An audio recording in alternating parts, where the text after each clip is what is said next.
Good morning, students. Today I am going to explain you a story. That the name of a story is A Fairy with Horns, written by Ruskin Bond. Now, children, we have a different types of pets. Most of the people keep a different type of pets in their house. Okay. Some of the pets are usually adopted or some pets are kept because they are useful for us, like dogs, cat, horses. Birds, we keep parrots. Some of us are very fond of keeping a fish in a fish tank. Then we also have a different types of birds, ducks, goat, cow, sheep. Now, most of if you move in a village, you can see most of them keep a duck as a pet because that is useful for the egg. Then we have a goat, we get a milk, cow, from that also we get a milk. Now, sheep is been rare because of the wool, okay, that is very rare. Now, today we are going to see in this lesson that how an author got a small little goat. Okay, we will see that. Though grandfather provided the household with a large varieties of pet as one could wish for, my own favorite was little black goat who followed me home from the mustard field one day. The author was living with his grandfather.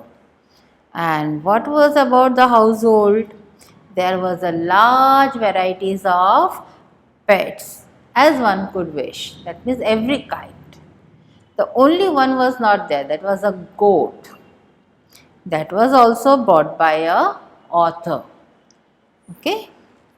Each year before the monsoon rain comes, the little Song River was a narrow stream. I like wading across. Wading means to hang around it, and then wandering through the field and tea garden, watching the man moving about among the yellow mustard and the women in their bright red sari picking tree. So, what the author is stating? Every year before the monsoon rain arrives, what he wants? He wants to listen the song of the stream, a narrow stream, a river, the song of a river that flow in a narrow stream. And he likes to hang around the field, not only in the field but also in the tea garden, watching the man and the woman. And what the dress the man used to wear? Yellow mustard, and woman in a red sari. And what they were doing? They are picking up the tea. Picking tea means not a proper tea but the leaves of the tea. I had been sitting on the bank of a small irrigation canal, gazing at a couple of herons fishing in the muddy water. Okay, where the author was sitting? The author was sitting on the bank of the irrigation canal. Irrigation canal means what, student? A small canal that is been built by the farmer, from where the water is brought to the field. That is from a damp water. The damp water that release, that water is brought by this canal towards the fields. And who was gazing? Herons. You can see the birds. Okay. They are mainly white and pink in color. They have a long beak. And what they were doing? They were fishing in the muddy water. When I felt something bump my elbow, looking around, I found at my side a little goat, jet black as soft as velvet, with a lovely grey eyes. So, suddenly what happened? Suddenly the author found a bump on his elbow. When he looked around, what he found? a little goat. And how was the little goat looking? It was jet black as soft. So in a picture you can see now the goat is completely black in color and it was soft as velvet with a lovely grey eyes. Neither her owner nor her mother was around. She continued to nudge me. That means push gently. So I looked in my pocket for nourishment and finding a ginger biscuit, held it out to her. She ate it with relish, then sat down beside me and began nibbling at the grass. Nibbling means continuously eating slowly the soft grasses. A little later, when I got up to leave, the goat rose too. And when I started walking home, she followed me unsteadily, her thin legs taking her this way and that. So what happened? Now she has knocked, the goat has knocked to the author. The goat was pushing gently towards the author. Okay. Now when the author looked, what he did? He had put a hand in his pocket and he brought out some ginger biscuit and he gave it to the goat. The goat ate it and slowly what happened? The goat sat beside him and started nibbling the grasses. And after a little later, when the water was ready to leave, so what happened? The goat also rose up and the goat also started walking with the author. Go home, I said as she danced around me, but she followed me to the river bed. It was obvious that her trembling leg would not stand up to the current. So the goat was continuously dancing around the author. Even she followed her. She followed the author till the river bed. Okay.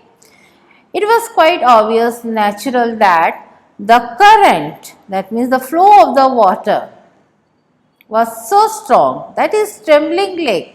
You can see the small kids, their legs are very, you can say, they cannot walk properly, okay. So they have a trembling leg and even they could not stand. It was not possible for the little goat to stand on the current. So I took her in my arm and carried her across the stream. When I set her down, she remained by my side, rubbing against my leg. I set out for home at a brisk means quick, pace, feeling sure that I would soon leave the little goat behind. Now, the author was on the way towards the home. Okay, very quickly he wants to reach to the home and he was sure that he has to leave the little goat behind. But her legs were stronger than I suppose. She came hopping along right up to the gate of our house. So what happened?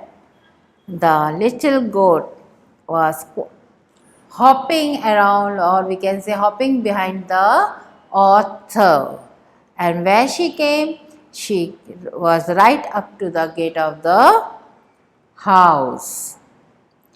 There was nothing I could do but carry her in and present her to grandfather.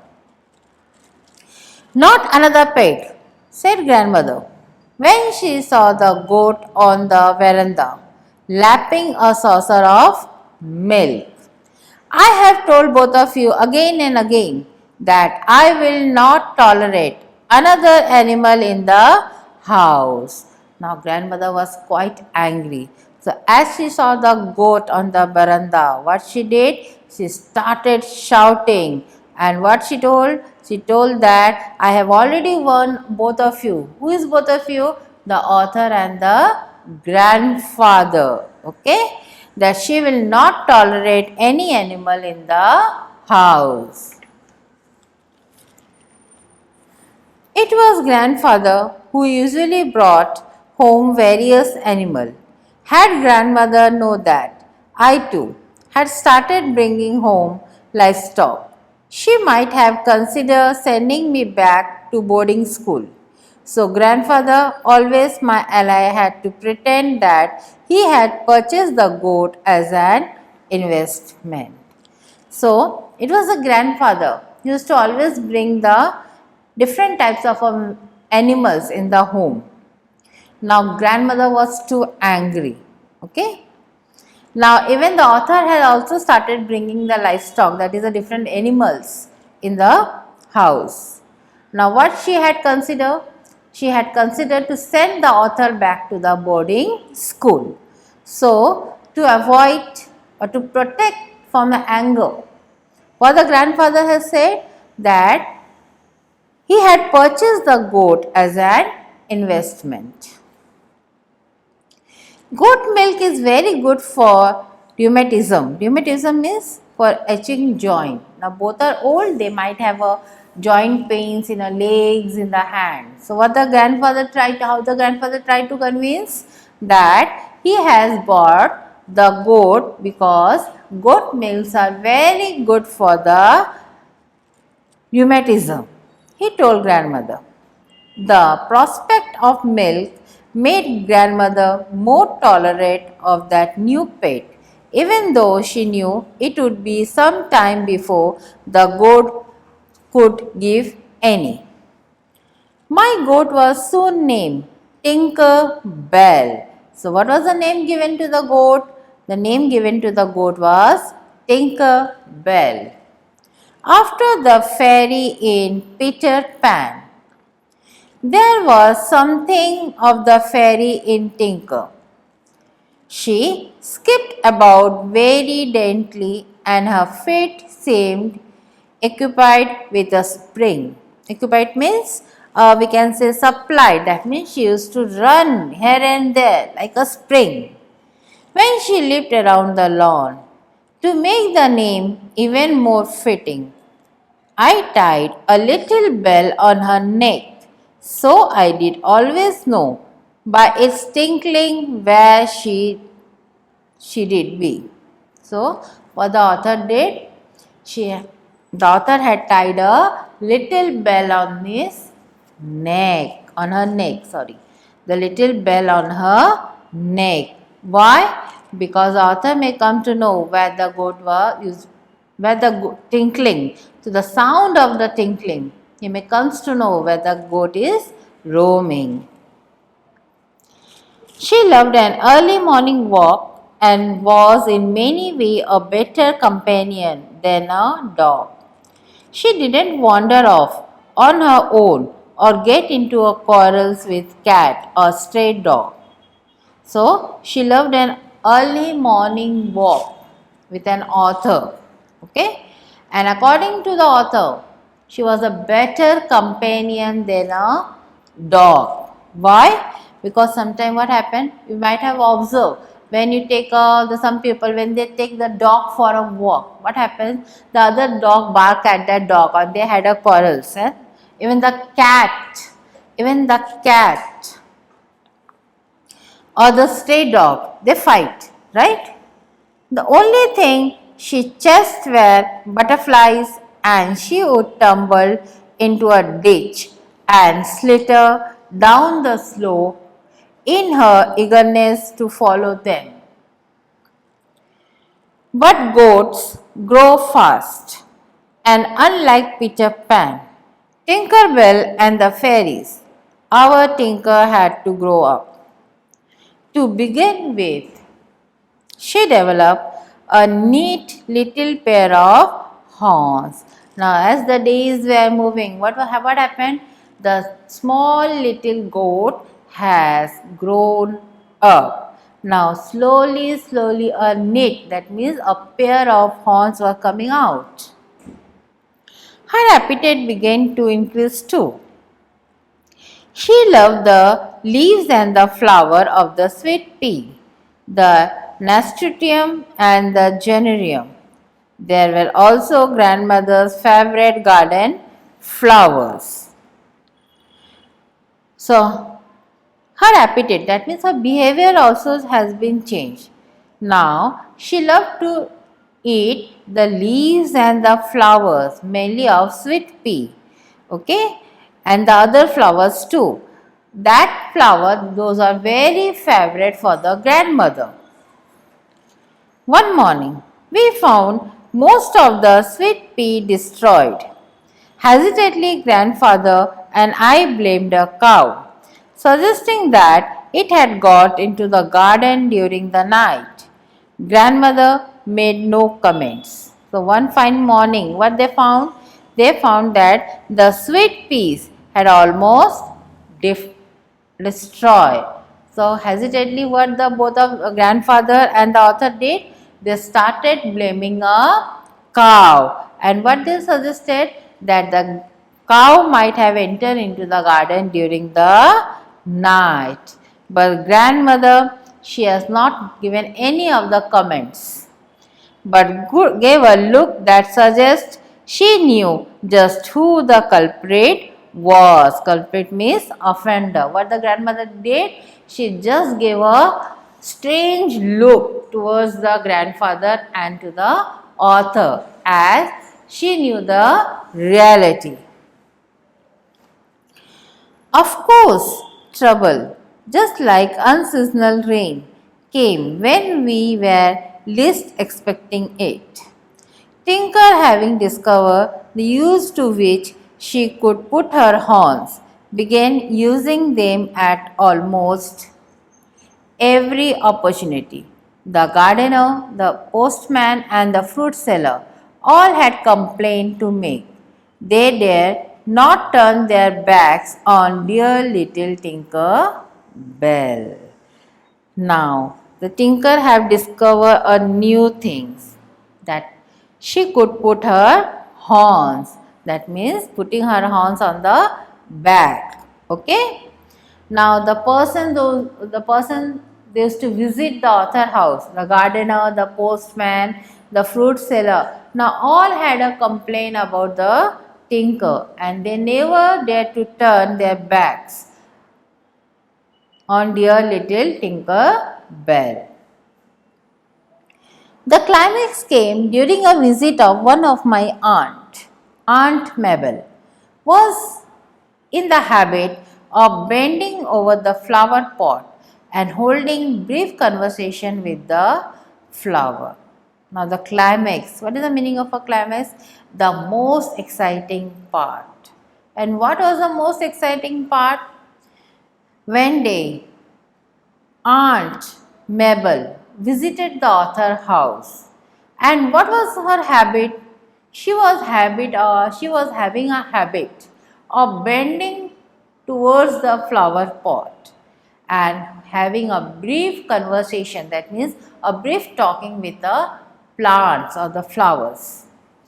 She said it helped them to grow faster. She was bending over a pot talking to a generium when Tinker, suspecting that my aunt was eating the leaves, decided to boot the intruder out of the way of her favorite snacks. Now, as Aunt Mabel, what she did, she was bending over the pot and she started talking with the flower. Now, meanwhile, who was standing there? Tinker was standing there. And what she was suspecting? Suspecting means thinking that aunt was eating the leaves. Therefore, what she decided? To boot. To boot means to hit with the horns. This intruder means there's someone who comes without permission.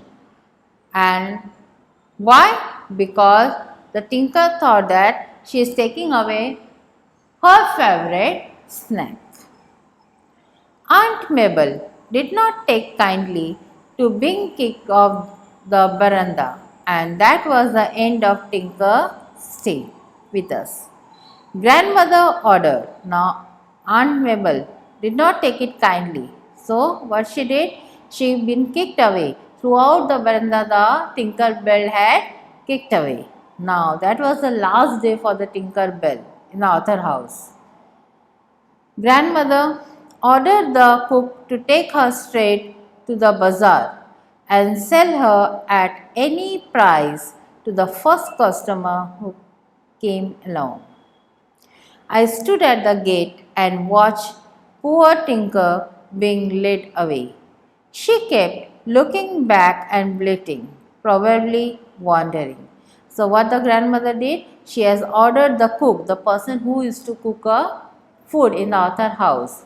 What she ordered? She ordered him to take the tinker right away into the bazaar and sell her, whom it may be the first person. Now poor Arthur and the tinker, they were standing and they were looking at each other.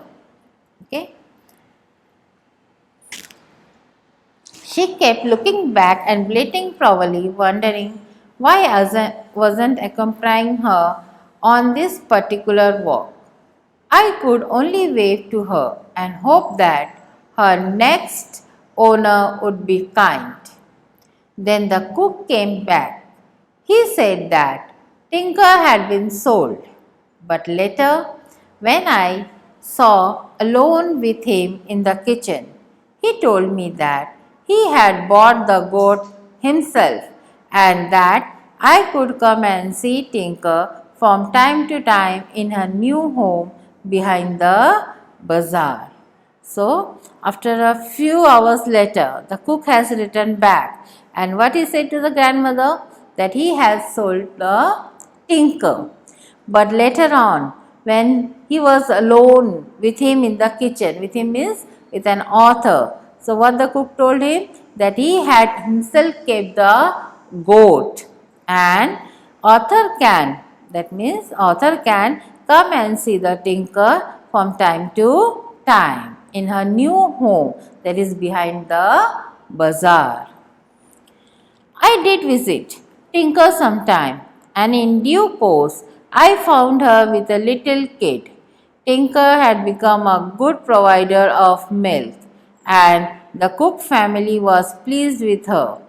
She was on good terms with everyone and only booted stranger who bowed to the low when giving the customary salam. Now, as the day went, every time the author used to visit the tinker, and slowly the author found that she was fond of a little kid. Now she became a good provider of a milk. Okay. Now Cook family was very happy, very pleased with the tinker, and she was good to everyone. But only one thing was strange: the person who bore a low, she used to boot them. That was when they used to give the customary salam. So student, you might have understood the lesson very well. Now is the time to start with the grammar. Today I am going to explain you about an adjective. Adjective are words that give us more detail about the noun in the sentence. Okay. My own favorite was a little black goat. So it is describing about the goat. How is the goat? Little black. The word little and black tell us more about the goat. These are the adjectives. Now, in a group, pick up some of the things visible in a classroom and use suitable adjective to describe the noun. Like for example, decks, wooden decks. Like that, still chair, colorful chart, white chalk, cheerful friends, heavy books. Now student, here you have to underline the adjective in the sentence. The first one, it was just a narrow stream. So what type of a stream it is? Narrow. So what is an adjective? Narrow. I was gazing at a couple of herons fishing in a muddy water. What type of a water? Muddy. She would have sent me back to boarding school. Boarding. Okay, boarding is an adjective. They were the grandmother's favorite garden's flower. So tell us about the garden's flower. How it is favorite. That is an adjective. Right? You have learned that adverbs are words that tell us more about the verb. Adverb of manner. Tell us how an action is done. The goat followed me unsteadily. Here the adverb is unsteadily. It tells you how the goat followed the narrator. So, you have to complete the sentence with the right adverb of manner. Meera does not work hard or hardly. Hard. The doctor touched his elbow rough or gently. Gently. Divya speaks France fluent or fluently. Fluently. He drive too fast. Okay. She ate the chocolate cake greedily. Now adverb of time. It tells us when the action is been done.